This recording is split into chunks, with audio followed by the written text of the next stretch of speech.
I just love guacamole. It's a great dish, it's very easy to make, it's also very versatile. You can serve it anywhere from a great pool party to actually I'm serving it at Fleur de Lis restaurant in Las Vegas and San Francisco.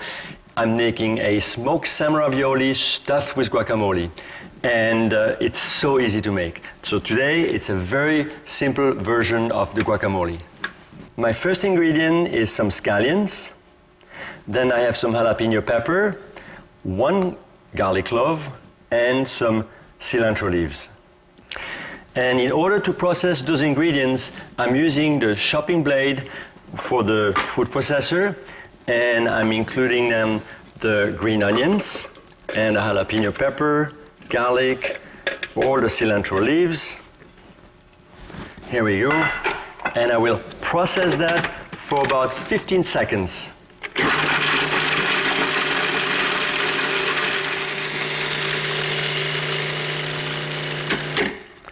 So now that's ready. Let me introduce you to the next ingredients. I have some avocados, so 3 avocados, then have been peeled, and I took the pit out also. I have some cumin powder, I have some salt, I have some chili powder, and some lemon juice. And let me get those into the food processor. Okay, avocados, and so 1 pinch of cumin, and about a 1/4 teaspoon of salt, a 1/4 teaspoon of chili powder, and the lemon juice. And I process that for 1 minute.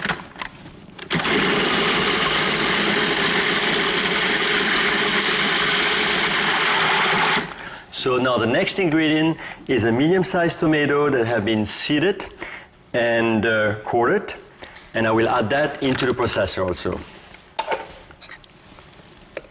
There we go. And I will process that with about 6 to 8 on and offs.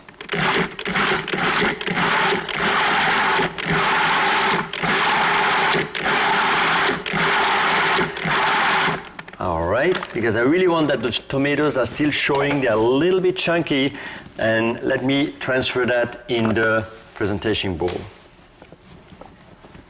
All right, so here's my avocado. So the avocado, the guacamole by itself is really nice and smooth, and at the same time the tomatoes still are showing to be a little chunky in there to add certain consistency. Here we go.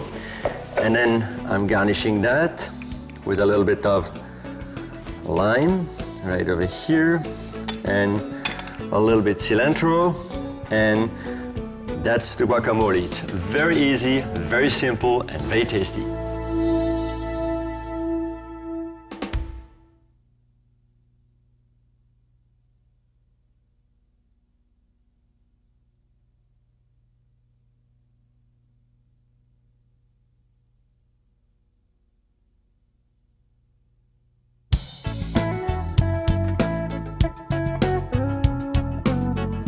Well, salsa is definitely not French, but living in California for the last 20 years, it's a simple recipe. I love to make it at home. It goes really fast, it's colorful, it's fresh, and it goes really great with the margaritas. The first ingredients are jalapeno pepper and cilantro leaves. So I'm using a chopping blade in a food processor. I'm adding the pepper and then the cilantro. And I will blend that for 20 seconds.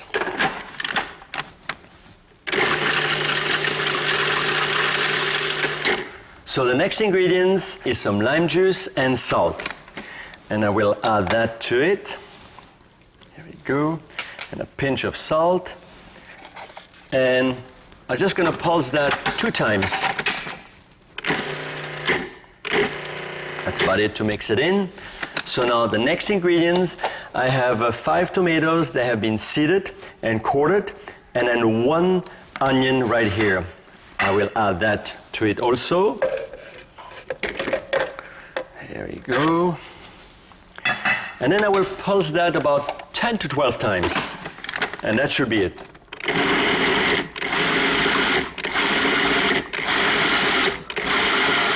And now we're ready to serve. And now I'm just gonna spoon it in, just like that. And here we go. It's very simple and it's so easy. I just love to serve it with some pita bread. You just dig it in and taste it. It's absolutely delicious.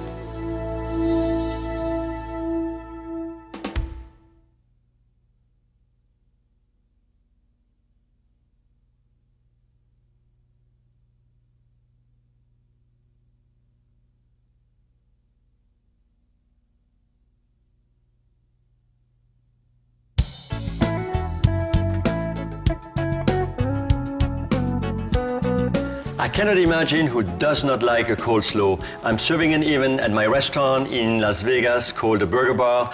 I have about over 45 toppings and sides that I'm serving, and coleslaw is always the one, the most popular one, who always comes back. And I have a very easy way to do the coleslaw, in particular when you have a food processor. The first ingredient I'm starting with is parsley. So I'm using a chopping blade. I put the parsley in there, and I run it for a few seconds until it's very nice and smooth.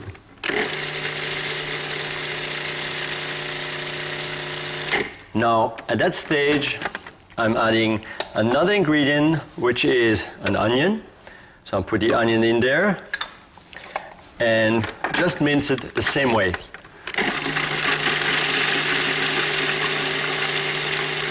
Until very fine. Now, at that stage, I have 4 more items that I'm adding to it.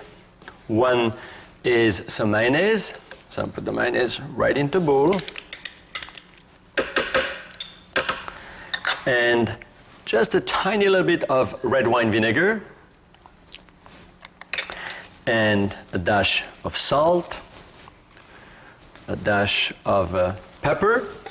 And I'm just gonna mix that until really nice and smooth and creamy.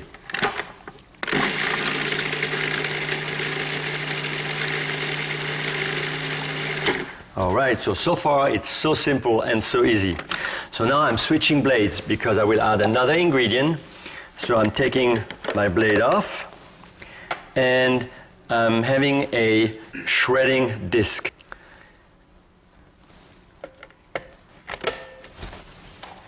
I'm gonna cover up. There we go. And the other ingredient are some carrots. So I'm taking those carrots, and there's a choice. Either I can shred them that way in a feeding tube, or actually laying them down. By laying them down, I'm getting a longer shred, and I personally prefer that way. So I'm putting it in. All right, now we're having here. Now I will be slicing the cabbage. And now I'm gonna go over to change to a slicing disc. So I'm gonna remove the top, put it back in here. Here we lock it in. It's very simple, very easy. And let me lower it down. Now I'm putting that part on top here. And here is my cabbage. Okay, I put it in, just like that. And shredding it. Next one.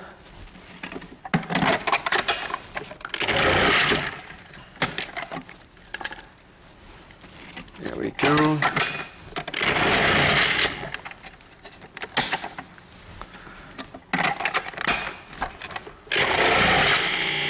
Here we go. And I really cannot imagine an easier way on doing it with a food processor. So once I have that, let me transfer that into a mixing bowl. Okay. I'm gonna mix now the cabbage in a bowl so that the dressing that sits on the bottom, everything get evenly seasoned. Okay. Here we go. And I'm just gonna toss nice and gently all my elements here. All right, and now you can see how nice and moist and juicy how that coleslaw is. I will now dish it up over here. And Here we go. So see how nice, how easy really it was, how colorful, how the herbs are chopped in it. And here we go. So I think even for the beginners, it's so easy to do, so simple, it tastes great, it looks good, and I think you can impress anyone with that recipe, that coleslaw.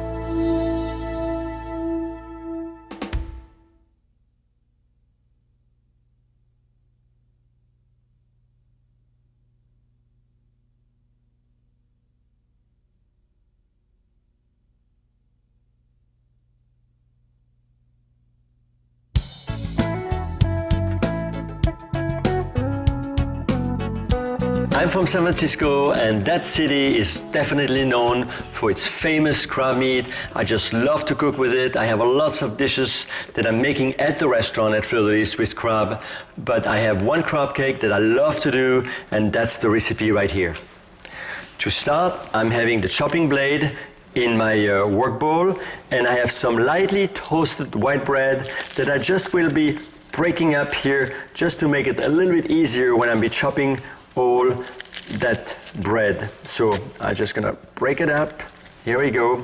And I'm just gonna lower it in the work bowl just like that. And we'll process it for about 30 seconds.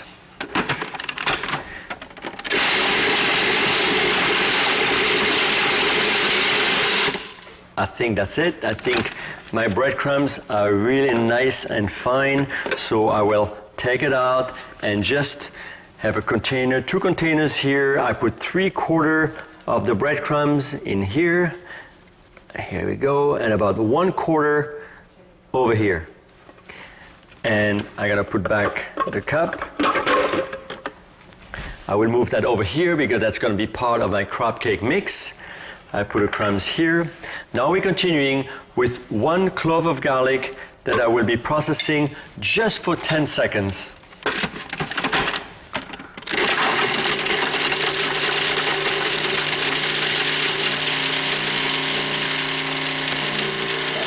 All right, that garlic is so fine and nicely chopped. So now I have 1 medium-sized onion, quartered. I process that for another 10 seconds.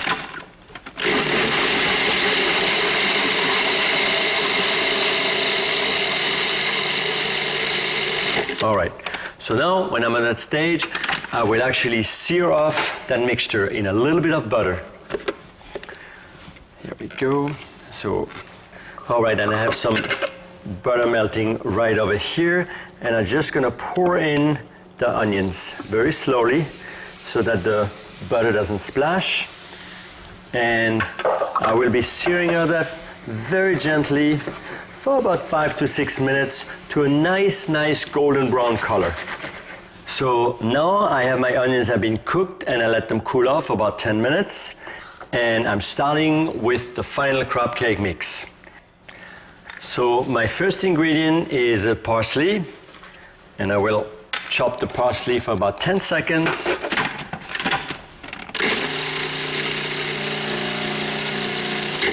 Here we go. And now I'm adding all other ingredients to complete the crab cake mix. I'm starting with some mayonnaise.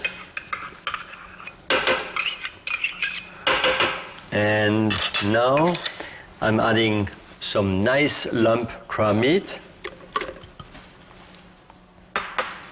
the egg, a little bit of lemon juice for the acidity, of course a little bit salt, not too much salt since the crab meat is always seasoned already and a little bit salty.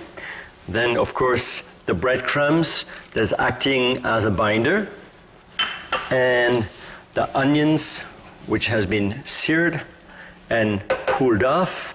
It is very important that the onions have been cooled off because before you're mixing it with the crab meat. And at that stage I'm just going to mix it very quickly until everything comes together.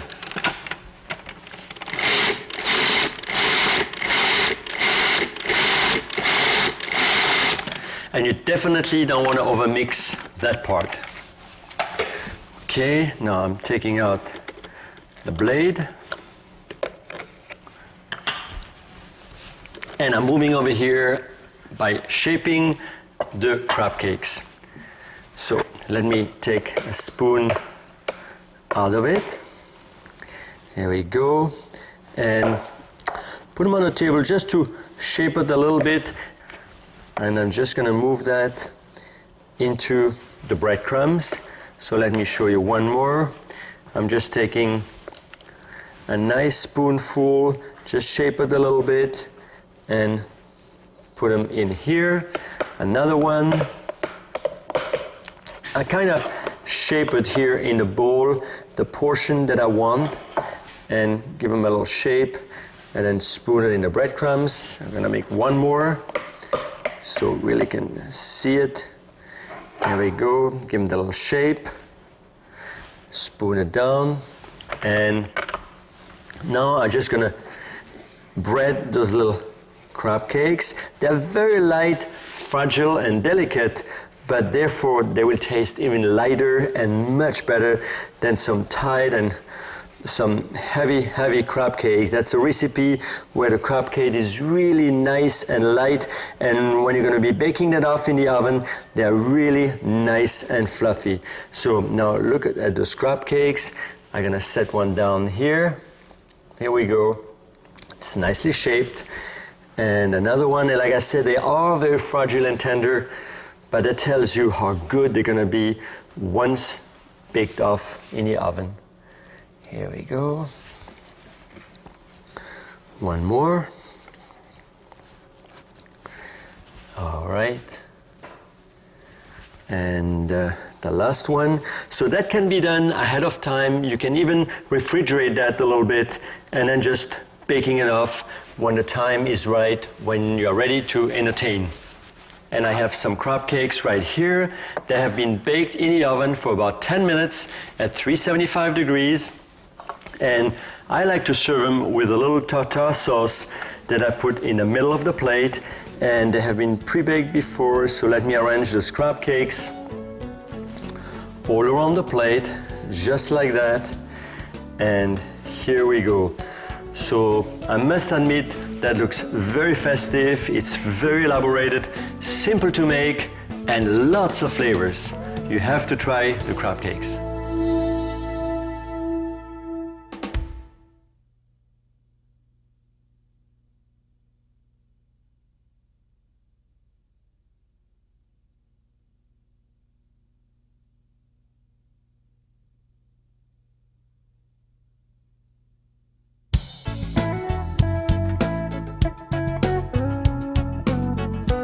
I can hardly imagine anything better than a sunny day making a great gazpacho. It's great ingredients, cucumbers, bell peppers, tomatoes. It's so refreshing, so colorful, and it's healthy on top of it.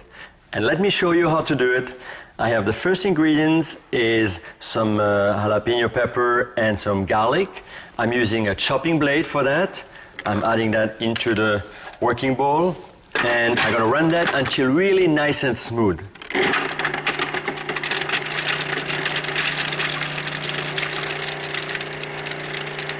All right, about 15 seconds. Once I've done that, the next flight of ingredients is green onions, celery, and bell pepper. So I'm gonna add that into the bowl. Here we go. And I'm gonna pulse that like for a coarse chop.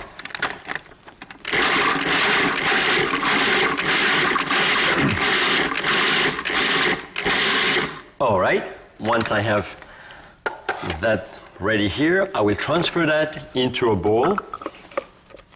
And I have some tomato juice right in here, so I will transfer that into it.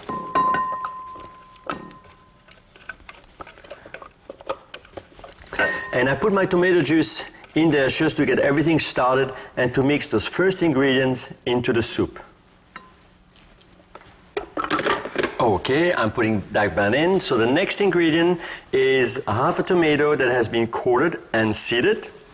I'm adding that into the bowl and gonna chop it coarsely.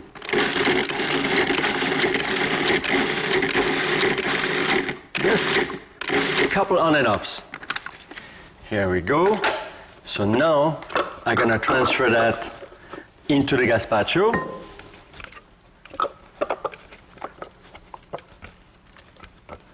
All right.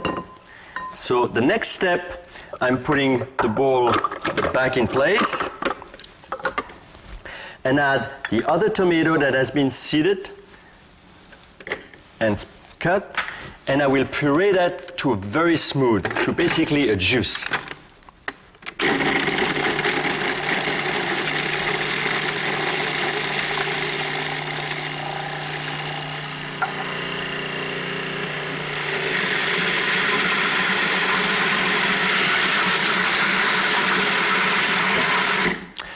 So I just added a little bit of tomato juice just in order to clean out the bowl, and I will transfer that now into the soup. All right, so here we go. So therefore it's much easier to take out the tomatoes that I just chopped. So now I have the next ingredient is a cucumber that I will be slicing.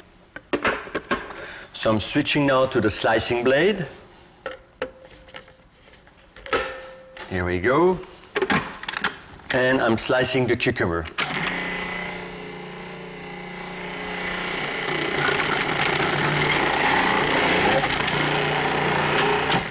Okay, so I'm adding just the cucumbers right into it. And that really will add some extra texture to my gazpacho. That's why I choose a different cut. And of course now I'm gonna season that, and also adding some little bit of lemon juice. Here we go. And some salt and pepper. And I'm just gonna stir that, and the soup is ready to be served. We have our soup, which really looks great, and I love the consistency. It's the right consistency for gazpacho, and nice and chunky. All right, I want to make sure I get some of those extra cucumbers, and then here we are. So remember, it always needs to be chilled, but it's a wonderful soup in the summer and easy to make, and so much flavor in it.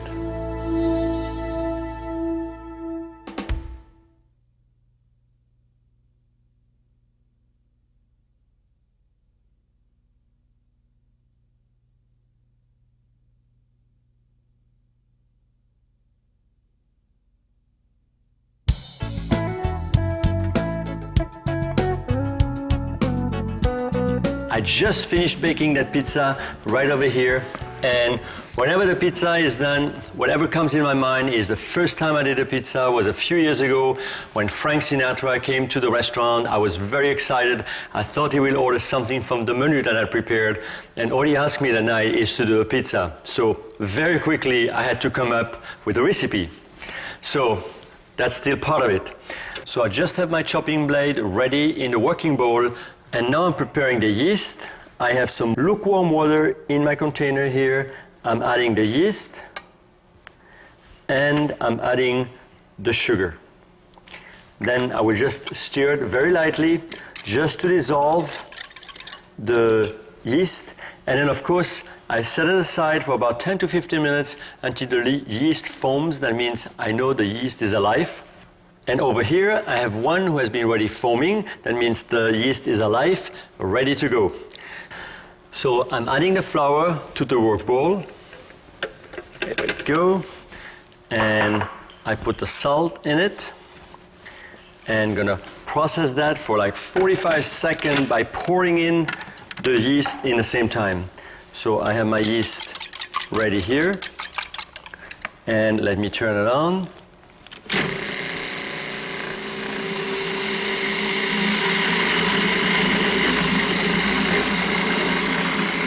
And now a little bit of oil, just a tiny little touch.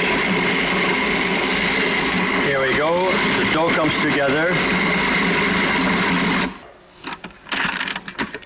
So now, once I have that, I'm gonna take the dough out, put a little bit flour,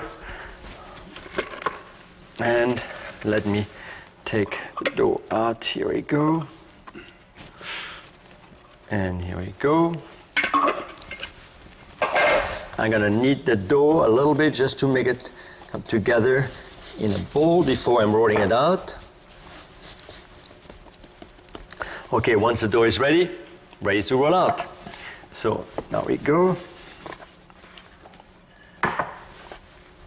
Always be fairly generous with the flour. It just makes your life a little bit easier, kind of building a circle. And of course, the dough might shrink a little bit since it just hasn't been processed, but I will let it rest a little bit on the pan.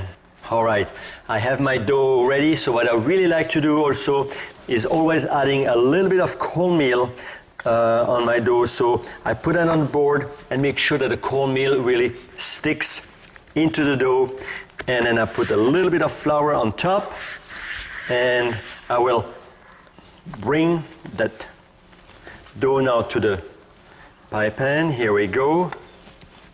Let me bring the pan in here. So we're opening it up, and with those little holes, see the cornmeal actually sticks on the dough. Perfect. So we have our pizza right here. All right, so now let's put the topping on. So I have some tomato sauce right here, and I'm just gonna smear it. I think we're gonna use everything. It's gonna be a very generous pizza.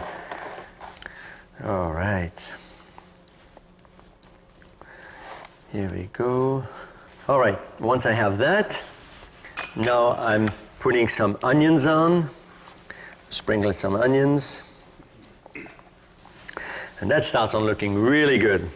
And then after that, a nice generous layer of cheese, and of course, grating the cheese and cutting the onions and cutting the peppers, all those ingredients, of course, you can use actually a food processor, so to make your life a little bit easier. And once I have all that, we can sprinkle some parsley on it. Here we go.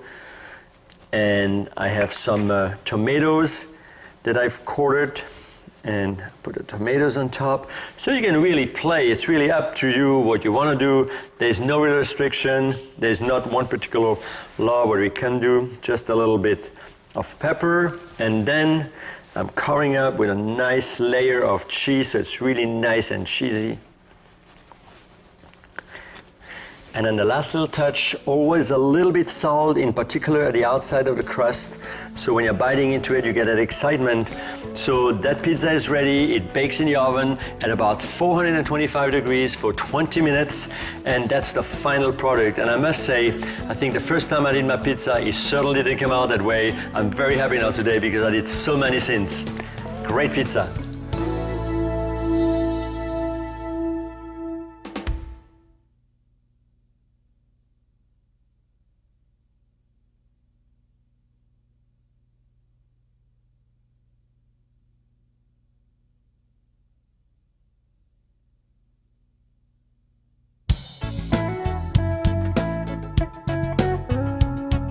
Meatloaf is such a great comfort food, something really juicy, full of flavor. Everybody just loves it. So I want to share that recipe with you. To start, I take some onions, and I make sure I have my chopping blade in the work bowl. I put the onions in here, and I put some parsley over it. And I'm just gonna pulse that until fairly smooth, couple on and offs.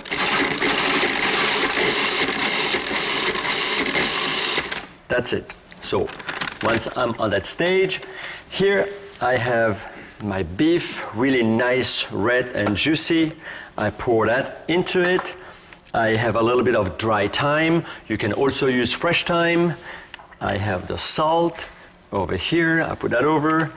I have a little bit of milk. Then I'm pouring all over the ingredients. And some white bread. I'm just gonna break it up a little bit. Here we go. Now I'm just gonna pulse the whole thing about 4 or 5 times, and then let it run until it's really smooth.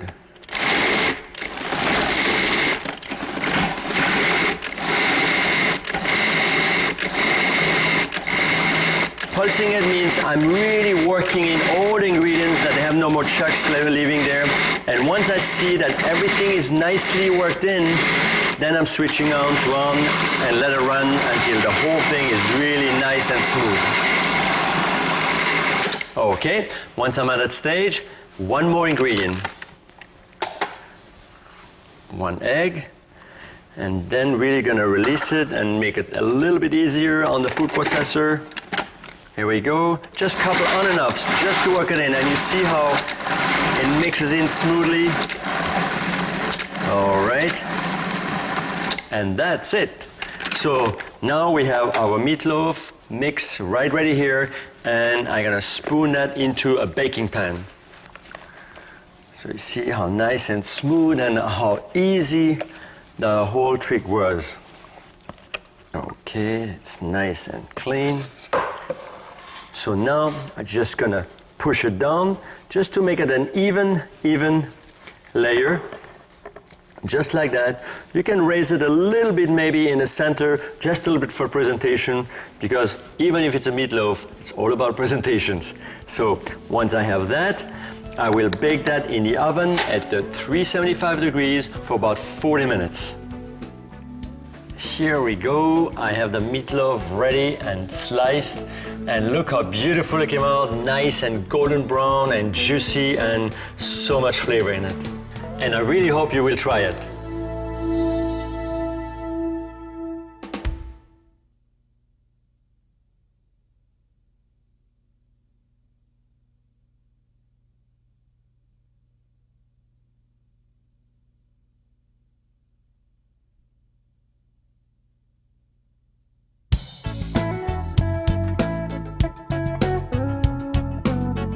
I have some beautiful Granny Smith apples right here, and whenever the word apple pie comes up, I must say I'm thinking on a beautiful apple pie, nice and golden crisp, the flavor of the cinnamon coming out, and then I'm thinking on a little bit of whipped cream, and then of course some vanilla ice cream, and I must say then I'm halfway to heaven. But I want to show you how to get that crust and that apple filling in there. Let's start. Over here I'm having a chopping blade, and I will add the flour into the work bowl. Like that, there we go. And then I'm adding a little bit of salt, and I'm adding the butter right into it. And the butter is nice and chilled before I'm putting it into the working bowl. Now, I'm gonna start on processing that for about 8 seconds until I have a coarse meal.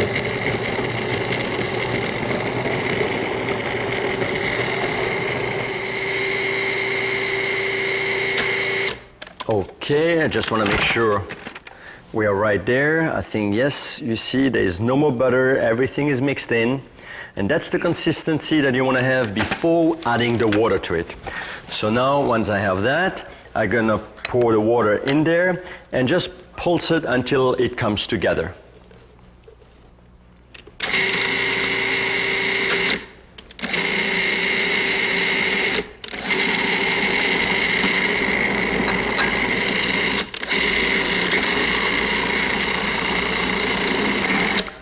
All right, and I think when it clumps nicely together, that's the time it's ready. So I'm gonna take it out.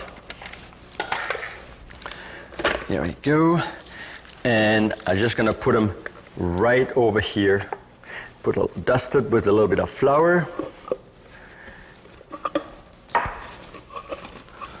Okay, so now I have that. I'm just gonna work the dough a little bit. Okay, and now I just want to split it in half. Here we go.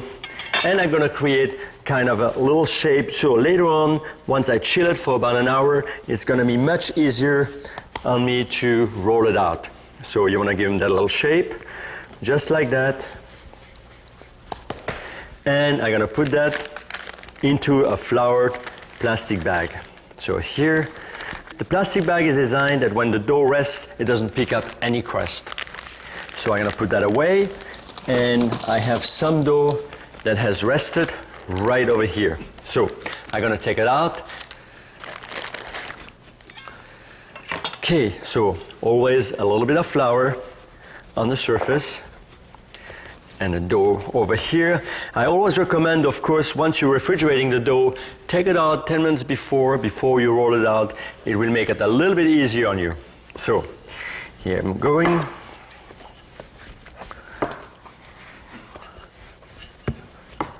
A little dough on top.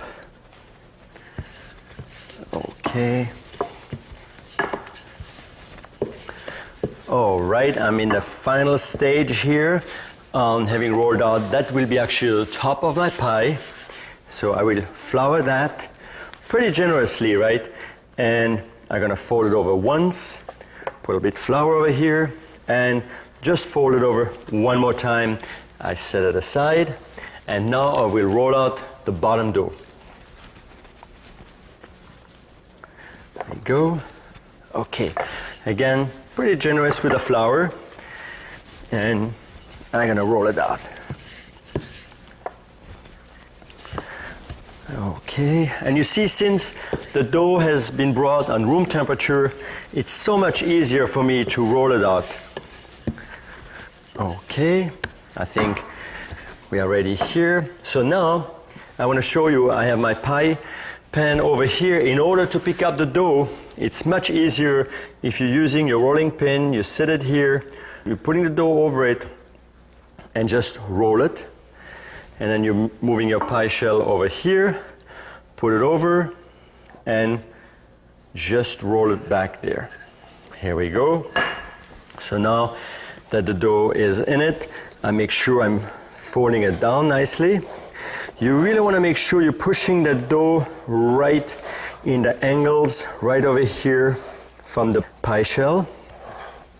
Okay, and now I'm going to create a little edge on here. So to do that, I'm just holding the dough, put my finger in there, and just slightly pinch it. So again, I'm just pinching here the dough, like that. Just bring in a little bit extra dough each time. There's no worries, because later on I will be covering up the dough. And once you have it here, just to cut the dough, let's just roll the rolling pin over it, just like that. And of course, we're taking off all the remaining dough. Now, the little excess of dough, let's just push it up a little bit, because that's where the top of the other layer of the dough will actually meet. And here we go, perfectly lined up.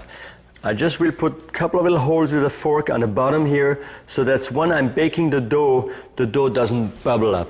So now let's start with the filling. I'm using the same work bowl. And my ingredients here, I will start with a little bit of cinnamon. So I put the cinnamon in here. I have a little bit of nutmeg. So that could be like the secret ingredient, it's a nutmeg. I put a little flour in here and put the sugar on top. So I'm gonna process that for like 5 seconds.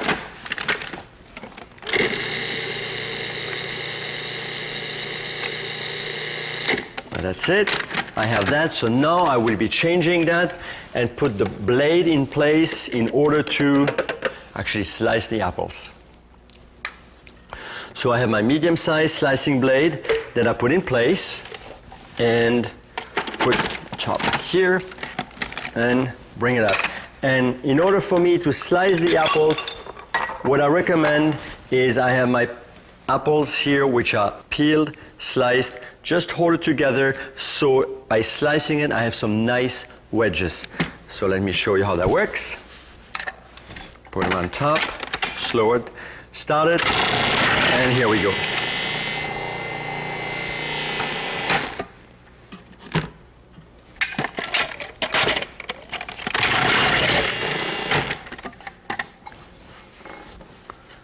Okay, there we go.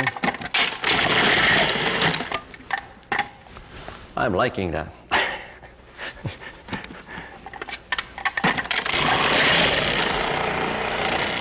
All right, so now I take my blade out, and which is really great about that, I'm just taking my cup and turn it over and put everything into that pie shell. I gotta spread it out, and the nice part is that the sugar and the cinnamon and the nutmeg, everything is right on top. Okay, I press it down a little bit, and then over here I have my dough. So now let me put it on so that that corner here is in the middle of the pie. I'm folding it over, And then voila, here we go. The pie is covered. So now I want to cut the excess of dough, probably by using some scissors. It's pretty a good way, or you can use a sharp little paring knife. I like the idea of the scissors. It makes your life easier. So once we have that, I'm just gonna push it down a little bit. Here I work out the dough slightly. And then now I'm folding in my dough slightly in order that I meet the dough which was underneath. Here we go. Now I'm just gonna pinch the dough, because when I pinch the dough is when really the heat actually attacks the dough the first, and whenever I do these little pinches, that's which is gonna cook first, and then the dough will not shrink. So that's another little trick here. So let me show you how to do that. I take my 2 fingers and I just pinch the dough, and you see we actually ending up with a beautiful design. Okay, I'm ready now. I'm just gonna put a little design here in the dough. There we go. So the dough will open up a little bit when we're baking it. Here we go. I will put it in the oven at the 375 for about 45 minutes. Here we go, the apple pie, the aroma, the cinnamon, and that's my definition of heaven.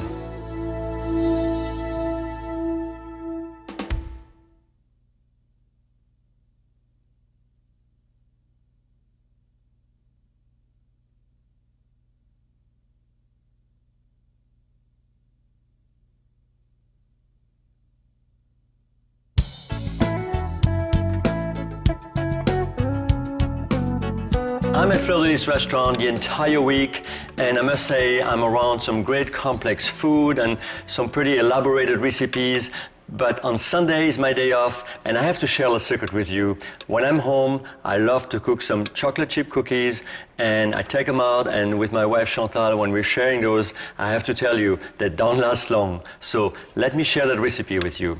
First of all, we're using a chopping blade in the working bowl, and I'm adding some brown sugar to it, about 1.5 cups, and about 1 cup of sugar over here. And now I'm adding the butter to it. Go. Okay, and now that the butter is added, I'm gonna run that for like 2 minutes.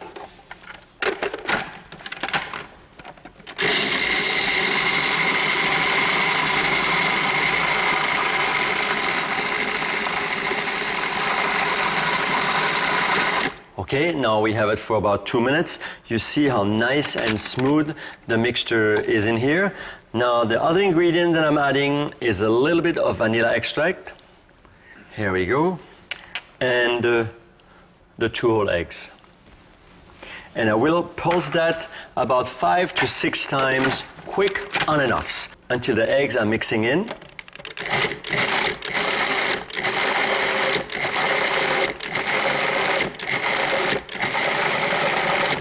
It's ready. So now the next flight of ingredients, I'm having a little bit of salt. And again, it's all about that simplicity of that recipe, and it really tastes so great. So I have some baking powder. Then I'm adding the flour, nice and gently. There we go. I have some toasted pecans, and that's what makes the difference. And of course, some toasted oatmeal. All right, so now I'm just gonna run that until everything is mixed together.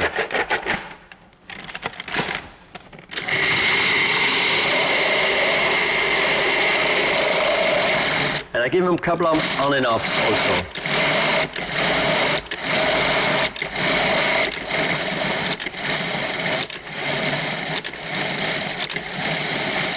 Here we go. That's that easy. So now I'm gonna transfer that into a bowl. So let me get it out. It's a pretty stiff mixture, but that's exactly the consistency that you're looking for. Therefore, you really can scoop it out nicely from the bowl. All right, so now that I have the whole mixture out of it, and now I'm adding the chocolate chips. That's the best part of the recipe, and the toasted oatmeal. Here we go, and just nice and gently, just folding it, those ingredients.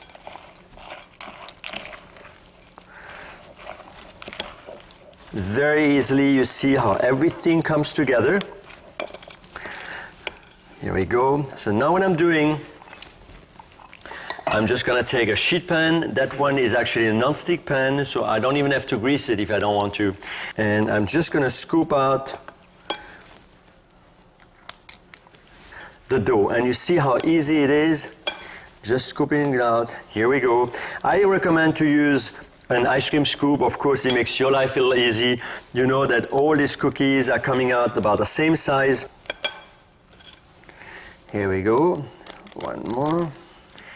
And now they would go in the oven at 375 degrees for about 11 minutes. And I have another sheet pan which is actually cooked right here. So look how that looks. It's very simple, very easy. They come off, they do not stick. They're absolutely great. So simple, it cannot be simpler. But as soon as I take them out, I think the whole kitchen smells of chocolate chip cookie. And they're nice and gooey and oh yes, you got to try them.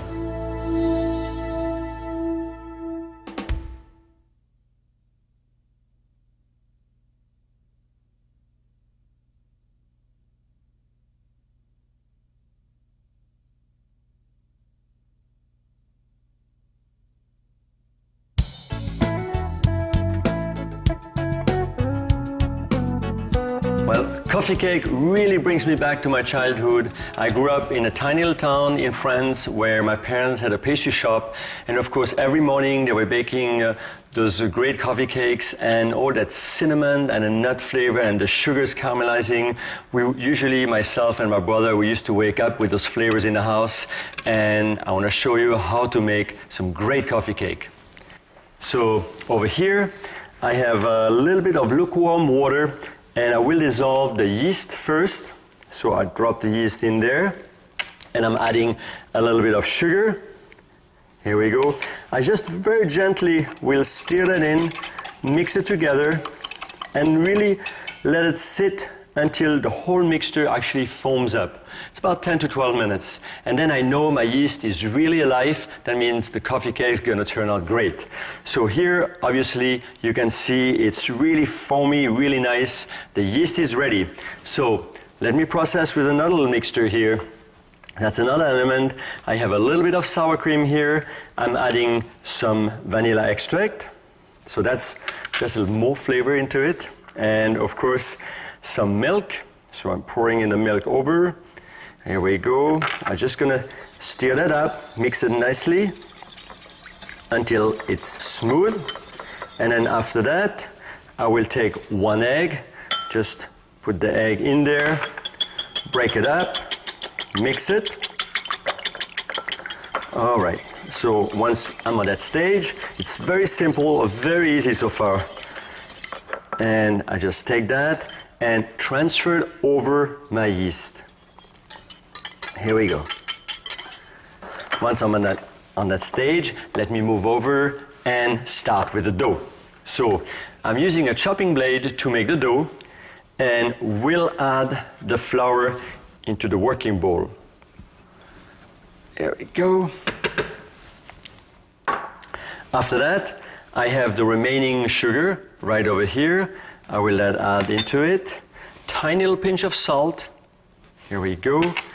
And the butter. And the butter is very important that actually the butter is chilled, not soft. The butter has to be chilled so that I'm able to mix really the butter and the flour before the whole mixture actually comes together. So I'm covering up and gonna mix it up until everything is nicely and mixed in and no more lump into the flour. So a couple of on and offs. It's very fast, very quick. And it's very important that actually the butter is mixed into the flour. I think we are right there. And then before actually pouring the yeast in, just want to show you that I have no more lumps. Everything is nice and smooth. Now I'm pouring in my yeast mixture. So I will stir it up. And as the machine is running, I'm pouring in the yeast mixture. Here we go.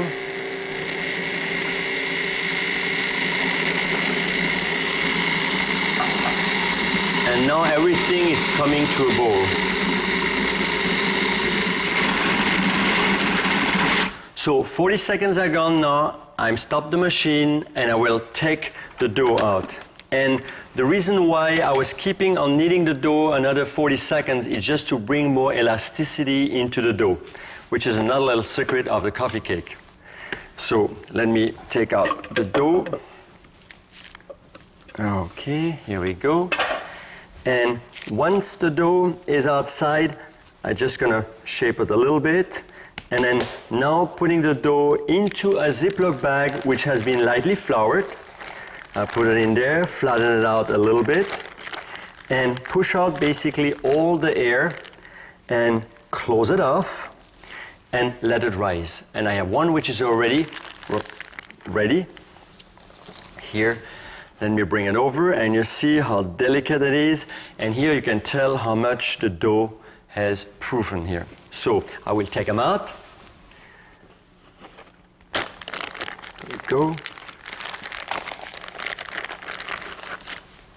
And transfer over my cutting board here.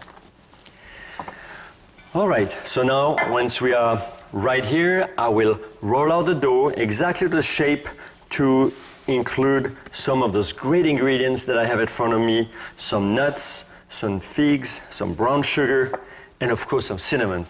So let me roll it out. So very simple.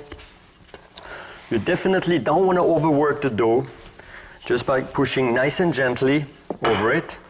And then once in a while, you lift it up and you just flour the bottom with the underneath, and let's roll it out. Here we go. And it's really very, very simple, and that's about the size of your dough that you want to bring it to. Here we go. Perfect. So a perfect, nice rectangle. So once we have that, let me brush the dough with some butter. So that butter definitely will add more flavor to these coffee cakes. Okay, so a pretty nice and generous layer of butter. Here we go. Great, and of course I want to put some butter also into my mold where I will be proofing and baking the coffee cake. I want to make sure nothing sticks, and little extra butter never hurt the coffee cake, I must say that. So once we are here, let me now chop the ingredients which I have over here, which are actually kind of a filling of the coffee cake. So let me put it right over here. I have some pecans, I have some dates, I have some brown sugar, and I'm using the same cup. Here we go. I'm adding the knife into it, and let's add those pecans and the dates. There we go, and the brown sugar smells really good. Brown sugar, and of course, here goes a childhood memory, a cinnamon. All right, we have that, and I'm just gonna chop that up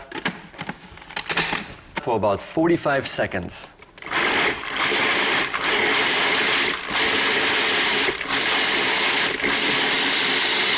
All right, I think it's ready. So we're gonna take that out and just gonna bring it over the dough and really, well, sprinkle it really nicely, just like that. Just an even coat over the dough. All right, so the coffee cake is really taking some shape here.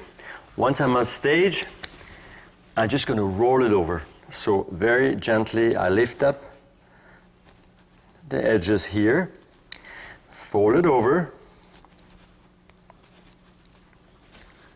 Here we go. And for the ones who never made any coffee cake, obviously you can see how easy everything is, in particular by using a Cuisinart food processor to making the dough and making the mix of the fruit. It's basically effortless. So now I'm gonna bring that here in the middle, and let's divide that into 12 equal portions. So cutting it down in the middle, and then give them 3 slices here. We do the same thing on that side, and then one more time in the middle. 1, 2, 3, 4, 5, 6. So let's arrange those into my mold. So let's put one right here, and over there, and over here. And that smells really good, just to be above that baking pan. All right. And we put them, and of course, I will leave a tiny little space between them because they will rise and they need a little space to actually expand. That's why I leave that opening. All right. Here we go. So now, at that stage, I will let them rise for about an hour until they're really proofing really nicely. And I have some over here that have risen. So now you can see how they have risen and they really stick together nicely. They're covering up the whole baking pan. Now I will put them in the oven at 375 degrees for about 20-25 minutes.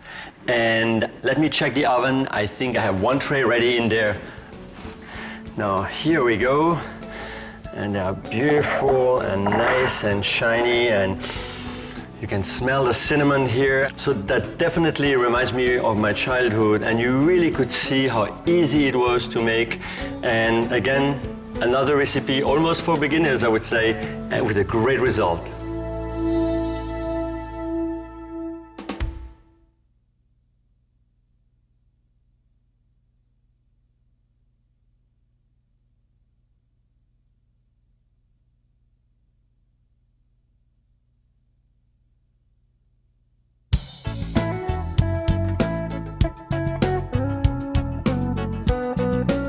Well, chocolate brownies, I must say, it's something that I discovered when I came to the United States. We didn't have any chocolate brownies in France, but as soon as I tasted it and I had that rich flavor of the nuts and the chocolate, the whole consistency, I just fell in love with it. So I really eat chocolate brownies, I think, at least one a day. So I want to show you how to make those brownies. Over here, I have the chopping blade in my bowl, in the working bowl, and I will be adding some bittersweet chocolate to it. And then of course, I have 1.5 cups of brown sugar. And I will run that. I start on pulsing it for like 6 or 7 times, and then just let it run for 20 seconds.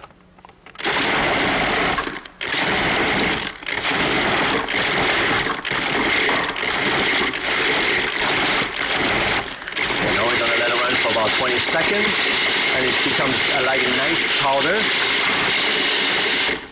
Now, with the machine running, I will be adding some warm butter.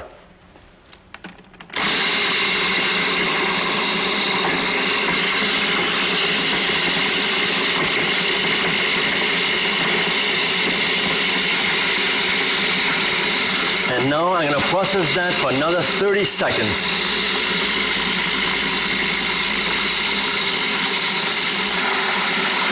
So now we are at the end of processing that. Let me add the second flight of ingredients. I have some more brown sugar, about 1.5 cups. I will be adding to it. And then I have 4 whole eggs. Here we go. And a little dash of vanilla extract. Here we go.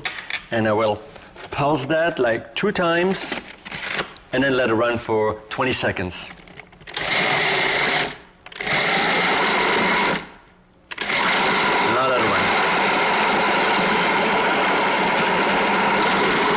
Here here we go. So now my mixture becomes really nice and smooth. So let me add the last flight of dry ingredients. I'm gonna add a tiny little dash of salt. Here we go. And then some baking powder. And then some pecans. That's really gonna lift up the entire recipe. And the flour. So imagine how easy that is, really.